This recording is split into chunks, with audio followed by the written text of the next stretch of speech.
All right. Hi, everyone again, and thank you for joining us for our fourth now session of our philanthropy learning journey. Thank you for your continued enthusiasm, and good morning to our UK participants and good evening to our Australian-based participants. And thank you for joining us. It's getting quite late in the evenings now that we're running these sessions. And just to our colleagues over in the UK, I hope everyone is keeping well and safe at the moment too. We're thinking of you all at the moment.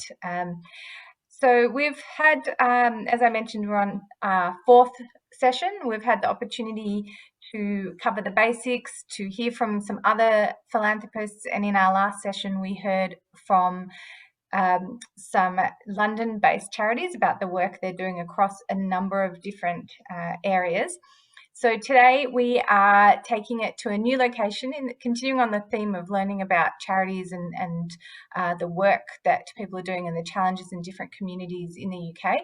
And we are going to Cornwall now in this session. So we have the fantastic Howard Jones, who is part of the Bangarra Group and St Melian Estate, presenting to us today.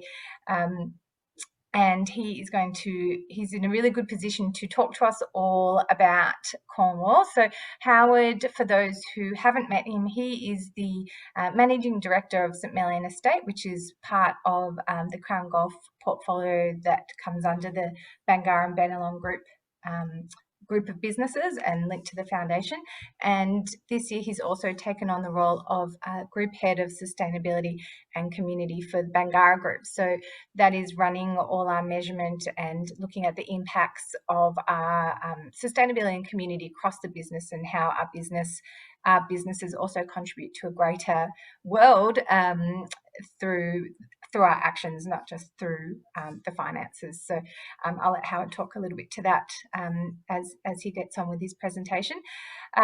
We also thought Howard would be really good to present in this presentation today because of the work of St Melian, which they're currently developing a whole sustainability and community platform using St Melian Estate as a base for that and to support the community in Cornwall.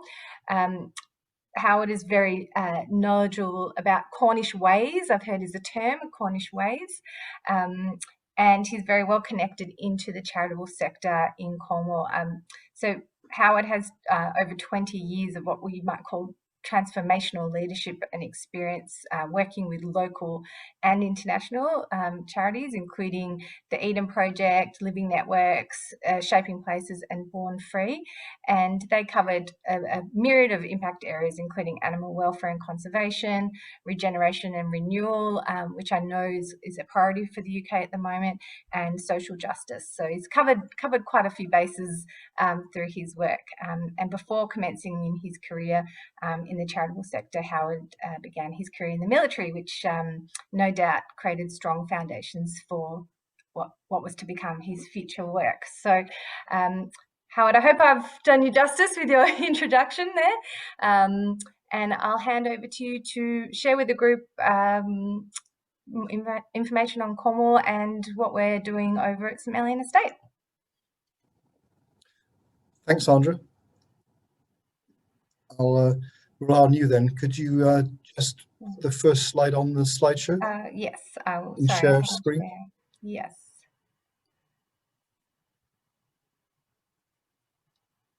And go back to the beginning. Sorry. Now I've ruined the slideshow for you. Oh, look at that. There we go. Oh, better. Given the secret away. Okay. So hello everyone, and thanks. And I'm very, very, very conscious that it's late in Australia. So what I won't do is take long and linger over points. I'll run quickly through this, and also then towards the end introduce a colleague of ours at St Melian who runs a local charity which is making significant changes and giving significant support to local organisations with whom we're now partnering. And it's actually that which really goes to the heart of what we're doing here. We're turning the St Melian business around, which is a sizable organisation in the southeast of Cornwall, and it's a reasonably large employer, certainly for the county, and it's a significant business when it comes to hospitality. because of the scale of what we do with 2 golf courses, a large hotel, and various leisure facilities. There's a transformational job in place to turn the business around into something which is better balanced, more productive, doing better business, but equally balancing itself across 5 capitals, including human, social, environmental, and financial capital. So that's the basis for our work here, to turn it into a sustainable business. And that work is informed by myself and others who've joined the team, who have a strong background in understanding sustainable principles, but also how businesses work and how they should work for the future. So if you could put the next slide on then, please, Sandra. Or shall I do that? Yeah, I got it. Okay.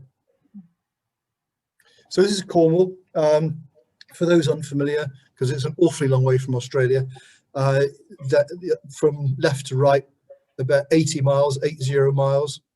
It's about 250, 260 miles from London, which is an issue, because even though that's probably a daily commute in Australia, 250, 260 miles is one of those things where government ministers and civil servants say, really? Goodness me. Well, you know, Reading is 40 miles away. I can manage that, but certainly not Cornwall. And that means that we get quite dislocated. We've only got one railway route which comes into Cornwall, and one of the biggest cities on the south coast, which is directly across the border in Devon, Plymouth, which is a strategic naval port, gets literally cut off when there's a problem with the railway line, which is a bit odd considering it's got nuclear submarines and all sorts. So the southwest of England is a strange place. It's naturally very beautiful, and as you see on the map there, approximately 30% of Cornwall is an area of outstanding natural beauty, which is a government designation. And it's a very, very dispersed population, almost completely surrounded by sea, and it's got an extraordinary coastline, which helps make it into the UK's biggest tourist destination. No large towns. Truro is the capital.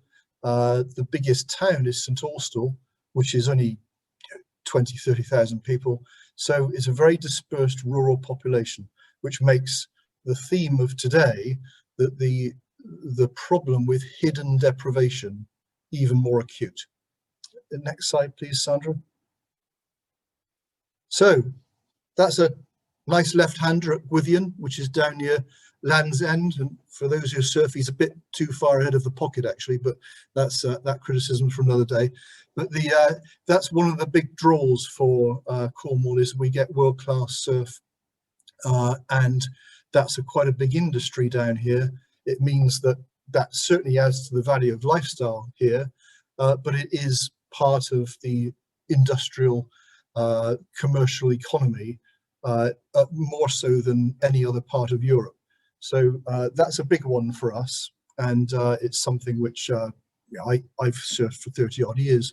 So I understand, and I understand why it's valuable. But that's becoming important nowadays. It certainly wasn't in the past. Next slide, Sandra. So that's part of the coastline. This is a typical, and I mean typical, there are dozens, hundreds of beautiful beaches on the coastline. And that's a picture of St Ives on the right, which is a picture postcard tourist resort now, used to be a fishing port, and a centre for the arts community, with Tate St Ives being a major institution in that part of the world, and renowned for the quality of light. So along with Newlyn, where the Newlyn School of Art is quite well known, or certainly was, the southwest of Cornwall, because of light quality, has got a strong tradition and a strong current day, actually, in art. The next one, please, Sandra. And we also have old ruins here, which I was an attempted joke about David Cameron, but David Cameron is well known, and others, for lots of celebs and famous people and important people holiday in Cornwall. It's a natural place to go. So, living here, one hopes that influential people understand what goes on. But a lot of the poverty which we have in Cornwall is hidden within very dispersed rural communities. And the ruin on the left is actually part of the World Heritage Sites of Cornwall, most of Cornwall is a World Heritage UNESCO site based upon its important contribution to the Industrial Revolution, and in this case mining. That's an engine house, as it's called, on the coast. There are hundreds of these, and that was essentially a wheelhouse where a steam engine was, which ran large wheels which pulled cages up from deep underground where tin mining or precious metal mining was taking place. But that's all legacy, and that's all part of the scene as to it looks intriguing and beautiful nowadays, but that was a major industry. That more tin was mined in Cornwall than anywhere else in the world, and over the last 4,000 or 5,000 years there's a very, very strong tradition of mining. Next please, Sandra. And of course this is or maybe not of course, but this unfortunately is one of the outcomes of when we get the collapse of legacy industries. So this is a scene, this is a photograph from Camborne, which is a town in the centre of Cornwall, which is amongst the lowest income areas and certainly one of the poorest places in Europe. This is homelessness on a scale we shouldn't really be seeing in a developed country, but that's all part of life in one of Britain's poorest communities. Next please, Sandra. So quite briefly, what I'll do is, what we're not short of is a range of measures and indications for the setup of where we are now. So what I've really run through very quickly in those slides is if you like, the setting of Cornwall. A beautiful place, lots of people love it, huge numbers of people come on holiday and see the coastline and some of the high moorland which we have, but don't necessarily extend their visit to go and look at very, very poor towns and villages like Camborne, because why would they? But I've also indicated there's a strong industrial heritage and perhaps a lack of knowledge or interest for a very long time in the poverty and deprivation that is in southwest England. That's a political problem which we really need to work harder on, partly due to dislocation from the centre, which I've already mentioned. However, we're not short of measures and understanding and evaluation of how it all got here. It's a fact that 20 years ago, Cornwall was and continued to be for quite some time the target for what's called European Objective 1 funding, which is structural funding on a large scale to the poorest parts of Europe. We were a beneficiary of that until recently. So it's recognised and well evaluated through a number of different channels.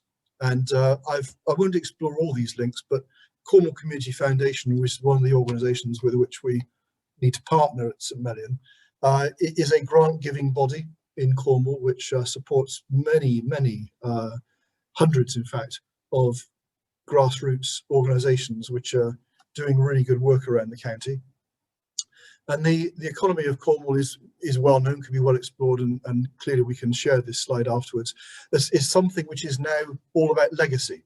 So fishing, mining, agriculture have been huge industries in Cornwall. In fact, at times in history, the biggest in the world. But those have gone or have largely disappeared. And so what on earth follows? We've got great industrial ruins around the county.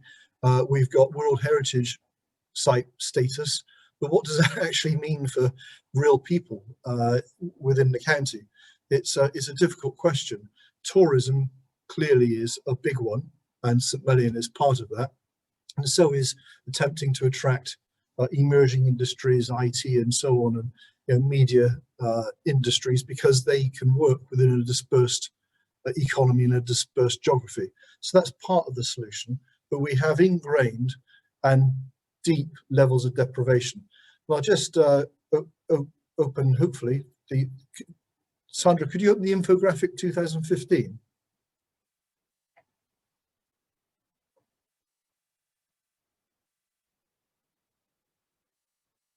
Yeah, if you click OK on that.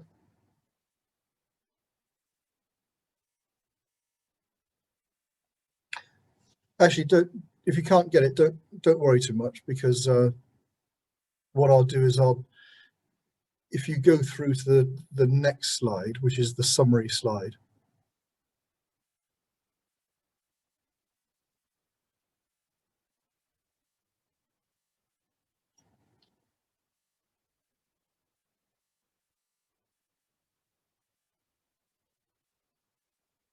Got it?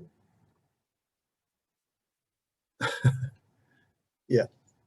Just go to the next slide. But what I'll say is that you can all see this afterwards, but the best slides really for taking a look are Economy of Cornwall, but particularly the infographic, which is a great piece of work by Cornwall County Council into the stats of where we are now, and then the one at the bottom, which is about Plymouth, which is just over the border, a major city in British terms, and an important okay, we've got it.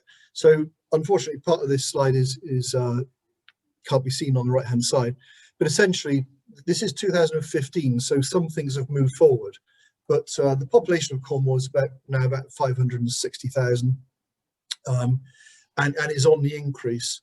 There are on the left, you can see some of the geographical points about, you know, a very large coastline, very dispersed economy.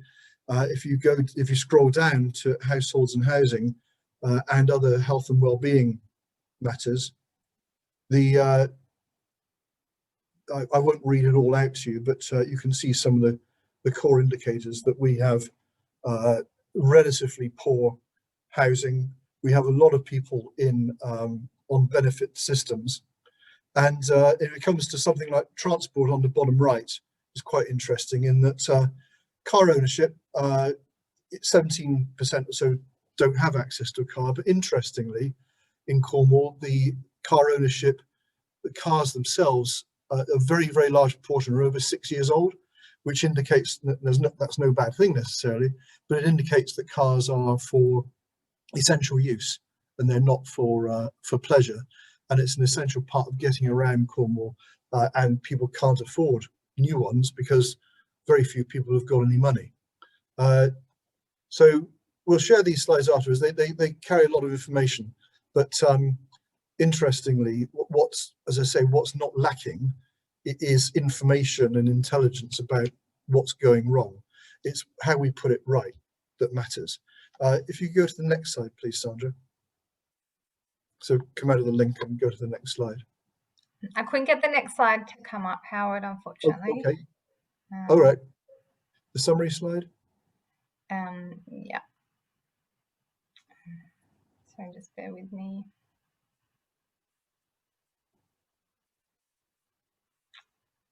It's not wanting to go to the summary slide. Sorry. Okay. Sorry about that. Yeah, we'll send them around afterwards. Send the slides around afterwards. Yeah.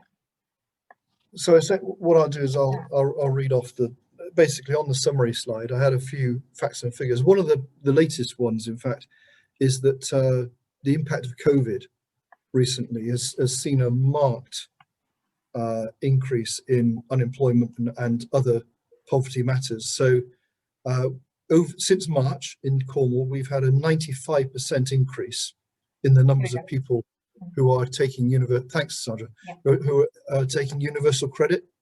So universal credit is sort of the catch-all system now in the UK for people who are on unemployment benefit, housing benefit, child benefit. There's 6 benefits rolled up. So there's been a 95% increase in uptake since March. That means that 50,000 people in Cornwall are now on benefits, and that's just over 15% of the working population. So what we've got is a problem now built upon a problem. So you can see here, the population, 560,000, an extraordinary number of children living in measured poverty. There are a range of indices for this, including, contributory factors are family unable to get work or unable to be properly paid, poverty of housing, of the quality of housing stock, inability to pay for fuel, food, and so on. So there's a range of contributory factors to the poverty word, but that's the official figure.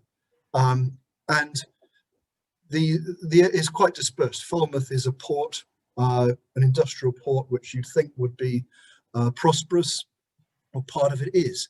And part of the problem with Cornwall is that you get wealth right up against severe poverty, pretty much as you do in London. In fact, it's quite interesting that you can have the contrast so close. So Falmouth, 44% of children in poverty, quite extraordinary. Camborne, where it's deeply ingrained, and I touched on just now. But near to us, Liskeard is the nearest largish town to us. So we're down in the pocket of southeast Cornwall, with Plymouth just over the bridge. We have a lot of poverty around us. Some interesting stats are that the average wage is lower than the national average. That's a well-known fact, but unfortunately house prices are much higher than the national average. Goes to the point about Cornwall being an attractive place to come, and there's a real problem with second homes, which are left empty, and where Cornwall doesn't necessarily benefit from people living in those homes, and it has a perverse effect of putting up overall house prices. We've got the highest ratio between income and house price in the UK at 10. Plymouth, which is the largest naval port in Western Europe, is literally just across the bridge. It got a lot of service people living there for obvious reasons. A lot of the economy still revolves around what the Navy's doing. It's the biggest city on the south coast, but it's got a strange population mix, and there's a lot of ingrained poverty, extraordinarily enough, in a reasonably prosperous city, and a lot of deprivation based upon poor health.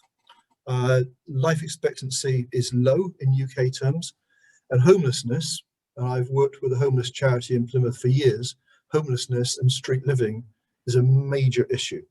And no matter what, because of the big changes with industrial change and moving away from legacy industries, as in Cornwall, Plymouth doesn't seem able yet to gain the sort of prosperity it needs to deal with its housing stock and its health needs.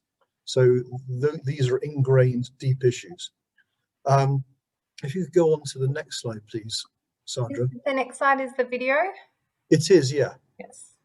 So we're going to show you a short video now, which is from a BBC documentary very recently, as part of the two-part, and it was the best documentary I've seen on Cornwall, and probably prize-winning quality. And Simon Reeve, who's quite a well-known broadcaster in the UK, produced it. And the short clip is a 5-minute clip, which he took as walking around Camborne, which is the town I've mentioned before, where some of the highest levels of poverty in Cornwall exist. Okay.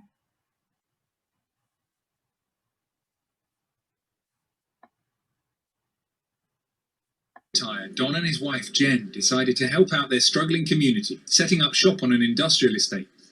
Don, this isn't a small little site, is it? No. This is our warehouse.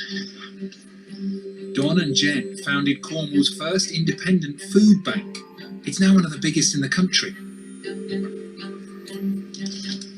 This will provide a family of 2 with a breakfast for 6 days, a lunch for 6 days, and an evening meal for 6 days. How many families are you feeding from here, Don? Somewhere in the region between 400 and 500 families a month. I get dads that can't eat for 3 days to feed his children. We have families who come in and say, can we have food that we don't need to cook? Because they haven't got enough money to put in their meter. And we're standing here, and if you went up on the roof, you could see a beach, but there's children in this town that's never been there. No. Yeah.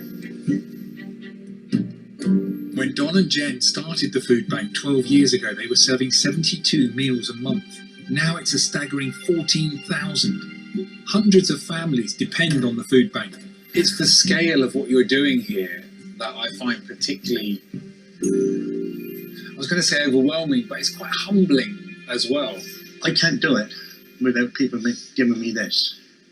I can't do it without 74 volunteers. Forgive me for doing this, Don, but you're talking to us now, and your beloved wife, Jen, has just passed away. Her funeral is tomorrow. Oh, yeah. Yeah. And you still wanted to talk to us. She will want me to talk to you because she was part of this. I know Jed would want me to tell people the hurt, the deprivation, the constant worry of where am I going to get next week's money from. It's a lot of weight on those shoulders. But I wake up every morning and I say in my prayers in the morning, please Lord, help me to make a difference to somebody today. And that's it. That's what I do. Then I want to carry on in Jen's memory.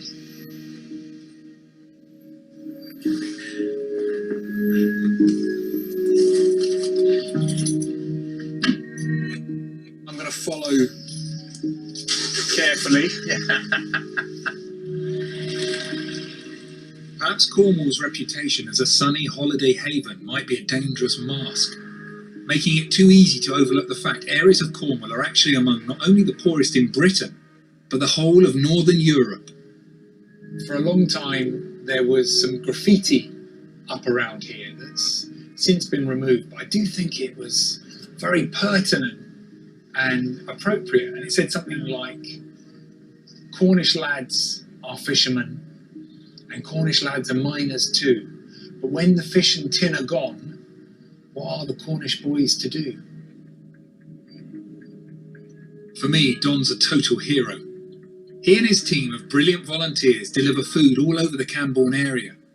During the pandemic, demand began soaring as the hospitality and tourism industries were hit hard.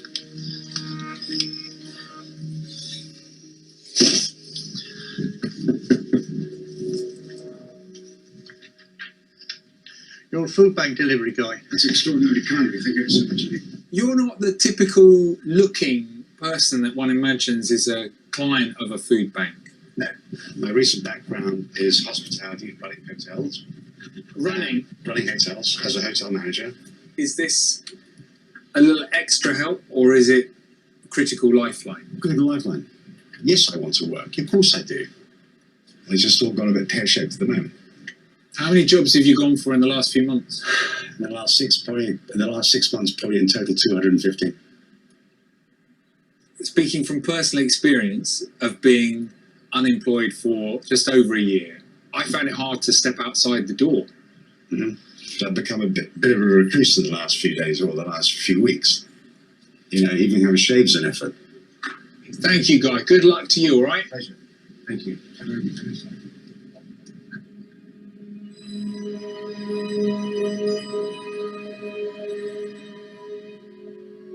What do you think the future holds? We're trying to gear up because we know people are going to be in a long-term winter struggle. And if we get a real bad winter, how are they going to afford their electric, gas, heating? And to be honest, we can't do any more. You know, we haven't got a bottomless financial pit. We need to buy food for people. I've done what we can. Wages here are low, up to £4 an hour lower than the national average, while poverty and unemployment in Cambourne is just too high. And it's often the young who are being particularly hard hit.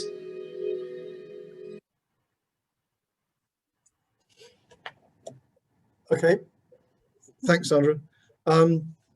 So that's a brief snapshot, and it's part of a very powerful documentary in 2 parts that was aired on the BBC about 2 to 4 weeks ago, and it's caused a lot of debate, welcome debate in the Southwest, but I hope further afield, because it was a national programme, because we normally see television programmes about the southwest of England and Cornwall in particular being about tourism and the wonderful beaches and wildlife and so on, and the people tend to be forgotten. And I think possibly over the years that's because it's really, really difficult, and this is what you get in an advanced industrial society where the reason for communities and industries has disappeared.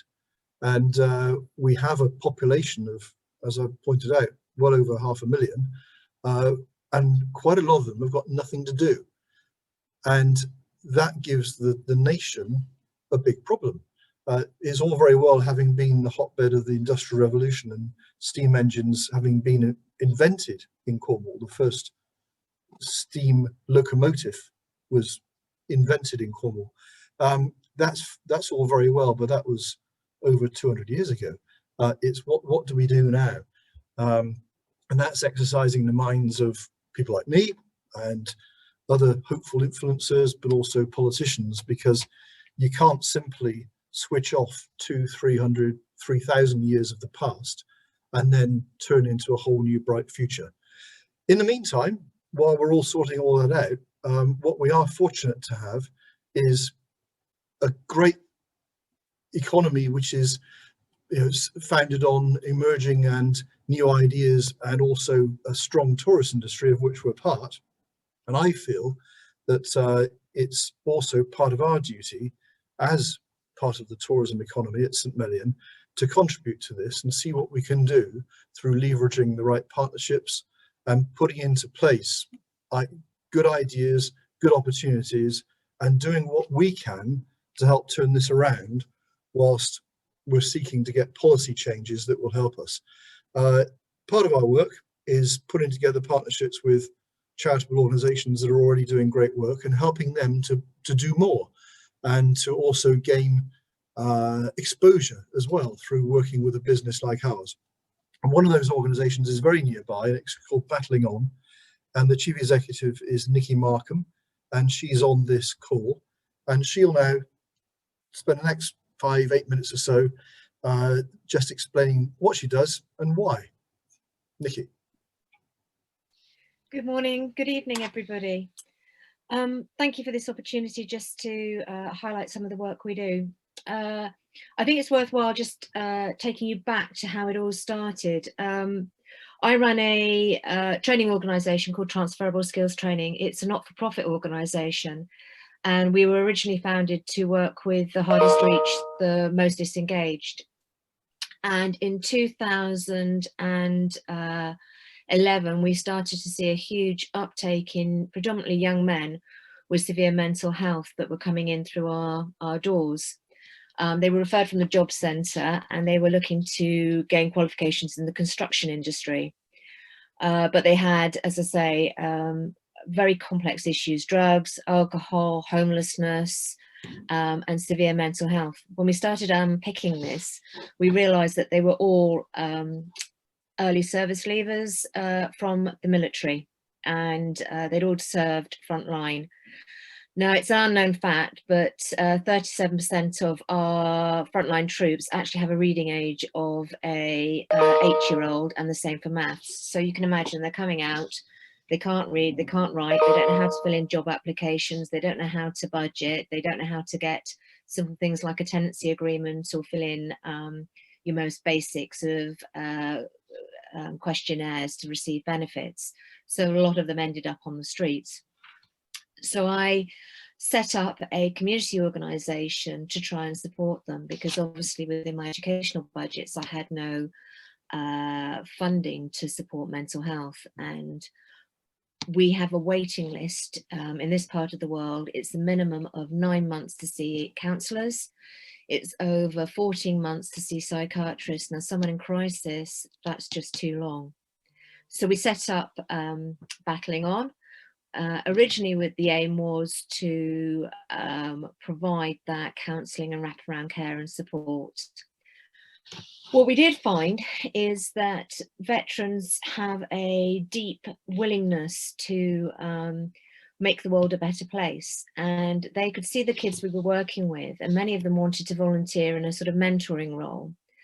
So I wrote a mentoring program as a pilot, put 8 through, and it was really successful. What we discovered was there was a natural sort of synergy between the young people that we were working with and the veterans. And when we dug down, they all come from the same socioeconomic background: poverty, single households, the care system, and those have been within the judiciary process. So there was those natural building blocks upon which to work. So we were very lucky. We got a bit of funding to run a veterans project, and from those 8 original veterans that we had, all of whom had been long-term unemployed with mental health, all 8 successfully either went on to further employment, went into further training, and we retained one who we trained up to actually run a youth program. The idea was to take literally 8 young people and see if we could support them. We aimed at Plymouth's hardest to reach. We're talking about kids that are disengaged from education at the age of 11 and have been within the judiciary process most of their lives, in and out of prison and in and out of the care system. The project just grew. We could not believe how quickly it grew. The veteran in question was one of the first ever Black Marines to go through commando training, and he spent the majority of his childhood in the care system. He had a lot of respect from the young people, and in total we ended up with these young people referring themselves. We ended up supporting over 40 young people with 100% reduction in crime. For those of you who are interested, Travis's story, which is a young person that we helped support, is on our website. Now, that young man was particularly energetic. He had managed to amass 200 arrests by the time he was 15, at which time he went into prison for armed robbery. When he came out, no one could work with him. He couldn't read, he couldn't write. We're 8 years down the line now, and I'm happy to tell you that our Travis is working. He has his own flat, and he has not been in trouble with the law since he engaged with the programme. The programme was called Inspiring Lives, and since then we've gone on to help hundreds of children using the veterans. But the work didn't just stop there. We've now trained veterans to work within the care sector. We work with adults with dementia. We work with other veterans, so we're training them up to act as mentors. They also support people with mental health difficulties. And our remit has grown. We also have another sister organisation called Work Skills Southwest, which was established to deal with our population with learning difficulties and disabilities. Now, it's very interesting watching that video because obviously it was set down in West Cornwall, where St Mellions is based and where we're based in the east of the county. We are even more rural, and the level of deprivation is even more hidden. I regularly have to feed children. So the young people that come to us, we are regularly feeding up to 120 young people. They arrive here and at our other centre in Plymouth with no breakfast. We have welfare issues in terms of girls not turning up because they don't have the sanitary products, so they can't access their education. We have parents that basically have to make a choice between feeding their children or putting money in the meter to get heat. And we are very, very deprived in terms of our transport network. So we have to provide free transport, or most of the people we work with will not be able to get education. So the picture is very, very grim. But what I like to think is possible with us as organisations is that small organisations, grassroots organisations, really, really do have many of the answers. And the pandemic has been a real leveller for us. To give you an example, Plymouth, as Howard said, is just on our doorstep. Within Plymouth, we have 32,000 veterans living. And at the start of the pandemic, the Royal British Legion closed its doors, followed by SAFA, followed by Help for Heroes. They were offering remote services, but no face-to-face intervention. we found ourselves in the situation where, as a small, very, very small military charity, to give you an idea, we do our work on about £150,000 a year, were left being the only organisation in the whole of West Devon and East Cornwall that was able and willing to provide face-to-face services. Since September, we've had to deal with over 30 really complex cases with veterans, 16 of which have tried to commit suicide in the last sort of 16 weeks or so. So it's been really difficult. We've had to rely on volunteers to man a 24-hour helpline so that we have that first response. We've been sending out food parcels to veterans and their families. And we've been providing counselling and other services to these guys. Now, what makes us really cross is that those organisations that have closed their doors are the really rich ones. They're the ones with resources and they're the ones with funding. And it's been left up to us to hold the can, as it were. And I'm not just talking about us as Battling On. We've managed to work with some other amazing organisations that when we put the call out, we've got an independent food bank that's come to our aid. We've got a charity that provides free counselling have come to our aid. So what we found is all these grassroots organisations are stepping up to the mark and actually being able to offer services cheaper, more effectively. But I think more importantly is we are based within our communities, so we know what the communities need. Whereas some of the larger, big organisations, big charities, they're so top heavy with management that actually a lot of the funding is lost before it even gets to grassroots. And more importantly, they don't know what is needed at grassroots. They read the reports, they see the strategies, but they're not in the community saying, what do you need? How can we help?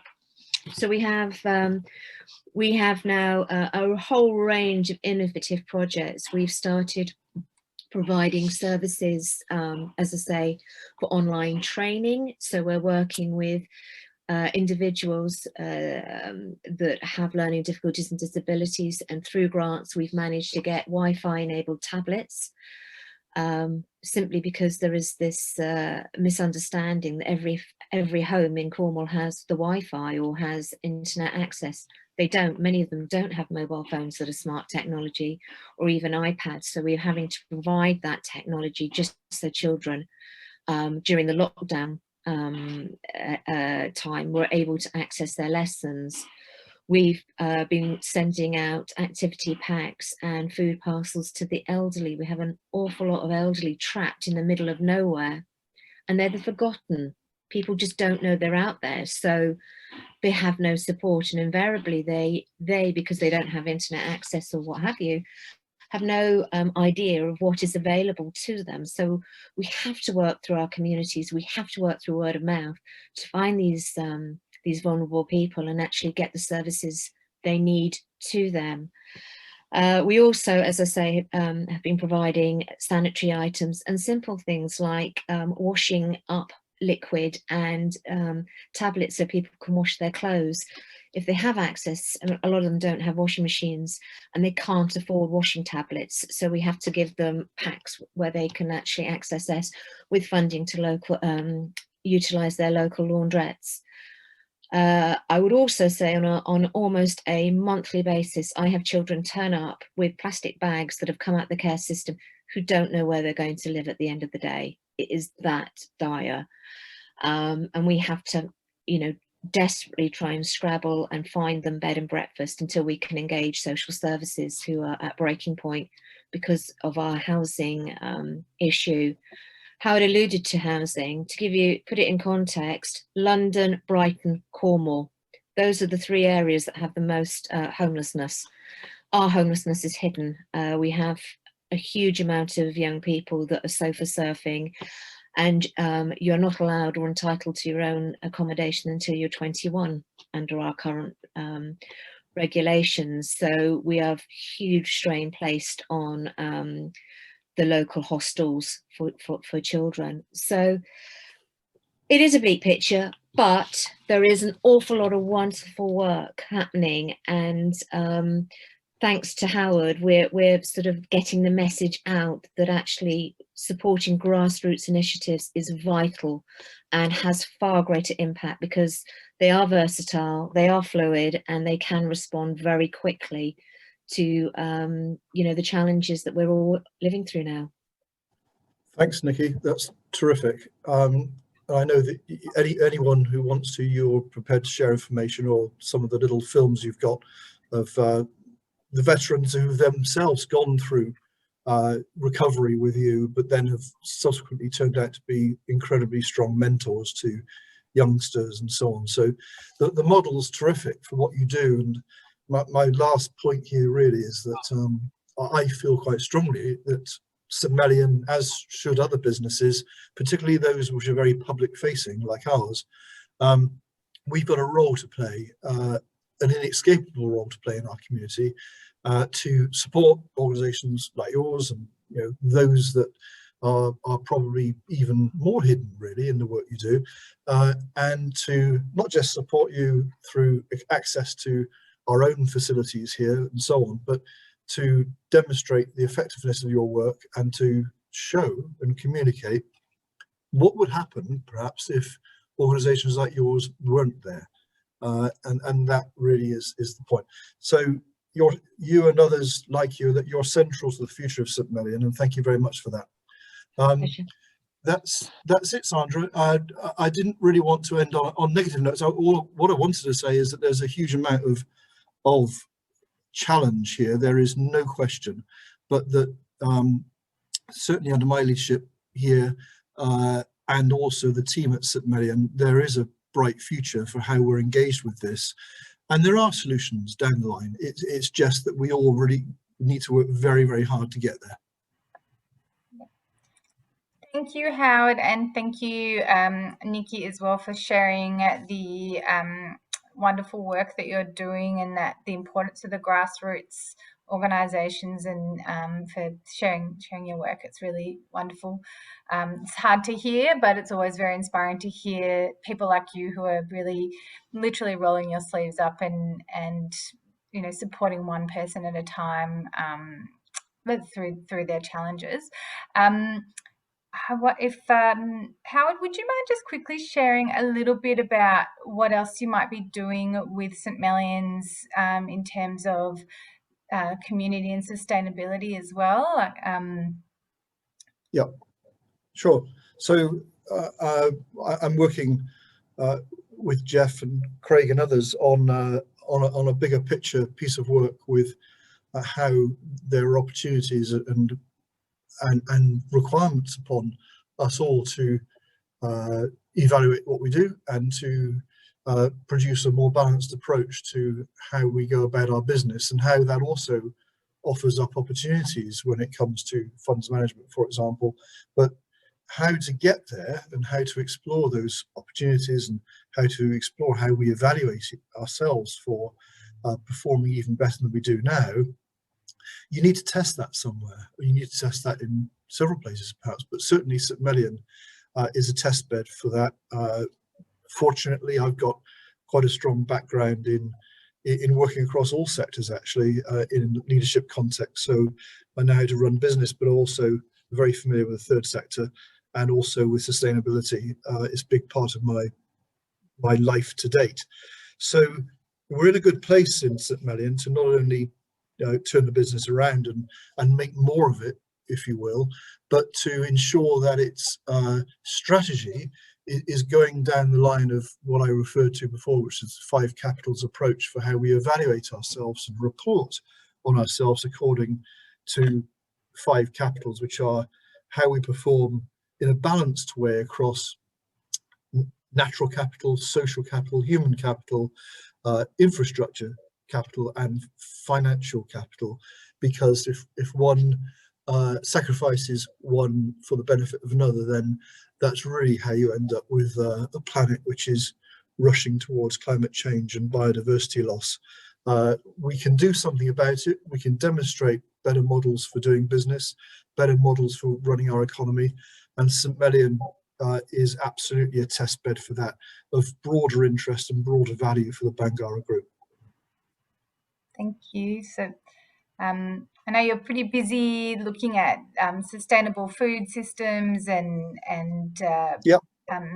rewilding, which is a new word that I've learnt, which I just love, and you know, building environmental aspects into the I guess the way that your golf course runs, and then also being able to have Yeah. facilities to partner with local charitable organisations as well. So it's looking at Yeah. how you can use St Mellion not only as a golf estate and you know, good business, but also how it can use the facilities to support the environment and the local community too. So it's watch Yeah. this space, very exciting things happening there. And I think I just thank you so much for sharing background on Cornwall. When we first spoke, I was really struck by the impacts of the loss of industry and the rates of deprivation in the region, and all the associated difficulties that come with unemployment, mental health, child abuse, alcohol and drug abuse,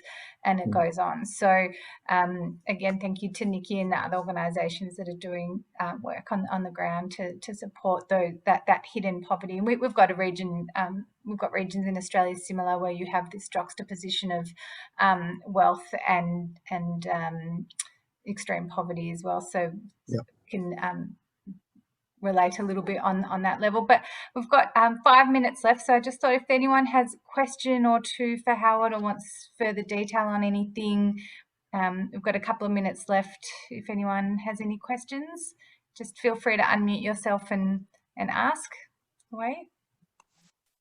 Or Karina or Kelly or Karina. Actually, it's me, Sandra. Oh, sorry, Jeff. Hi. I'm looming in the background. Howard and Nikki, thank you very much for that presentation. Could you perhaps give just a couple of examples of the work that you might be able to do at St Mellion or are looking at for charities such as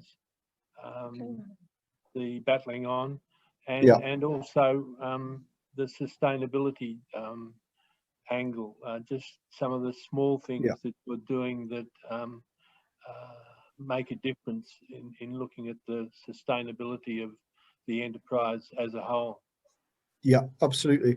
So in terms of taking the last one first, in terms of general sustainability and those 5 capitals, if we just take the natural capital as a starter, we've already been working with Cornwall Wildlife Trust on their Sustainable Seafood Initiative. And this Christmas, Liz Greengrass, who's actually on the call, I've seen her pop up, who's head of foundation here, she has put in place a scheme whereby we will be the first restaurant or facility such as this in Cornwall, which will be serving 100% sustainable seafood from sustainable sources. Fishing is a hugely important part of the industry in the Southwest, and it's under great threat. And we intend making a bit of show of that and saying you can do it. And what's more, we should all be doing this. And you can follow our example because we're being generous with our approach. We're not hiding anything. We're, on the contrary, communicating what we're setting out to do and keen to share the approach with others that you can actually run a business like this in a sustainable way. So the seafood matter is one example. In terms of community and working with an organisation like Battling On, absolutely. We're setting up a market garden, among other things, which will be providing food into our kitchens and into local food box schemes and in actual fact into a farm shop based upon the site. We're developing this already. We'll be starting planting very early next year. In fact, preparations starting next week on the setting out of the garden. And again, this is one of Liz Greengrass's projects, but we can't do that alone. There's no way that St Mellion wants to be a market garden company. We've got enough on our plates. And so what would we do? Well, we'll work with partners and organisations that can do that. And Nikki at Battling On and other organisations already do. Local farming projects, produce food. Part of the engagement with very troubled ex-service people at Battling On is through the medium of horticulture. And so we'll translate that to the site here. And Nikki is working with us to frame up a program whereby volunteers from Bennelong and other charities come here, not only to experience a change in background and environment which they can benefit from, but to undergo training courses and routes through to employment by working with us on our market garden and learning the skills that we need to make that market garden work.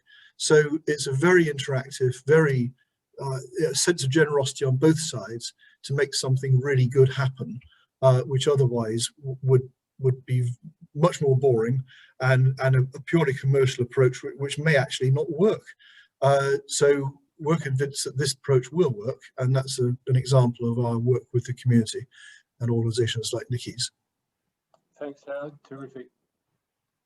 Kelly, did you have a question? I did just have a quick question. One of the impacts, Howard, that one of the statistics you had up on the Cornwall site was the public transport, and it was 1 or 3% use public transport, which was I was quite taken aback by that. Have we given, and obviously that's not something that St Million can directly solve, but have we given much thought to that in terms of our market garden and some of our initiatives in how we'll how that's going to work when so little people, either obviously the access isn't very good for public, it's either not there or they don't use it for some other barrier. So have we given any thought to that yet?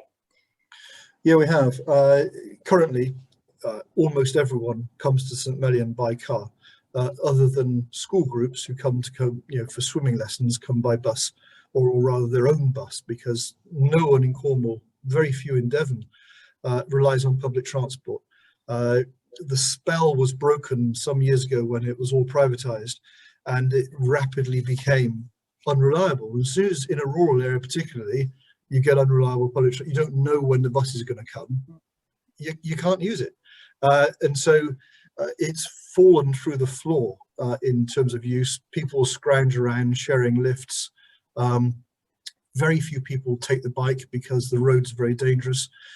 So it is about cars and car sharing, and in Nikki Markham's case at Bennelong, about having their own buses, minibuses, to shift people around.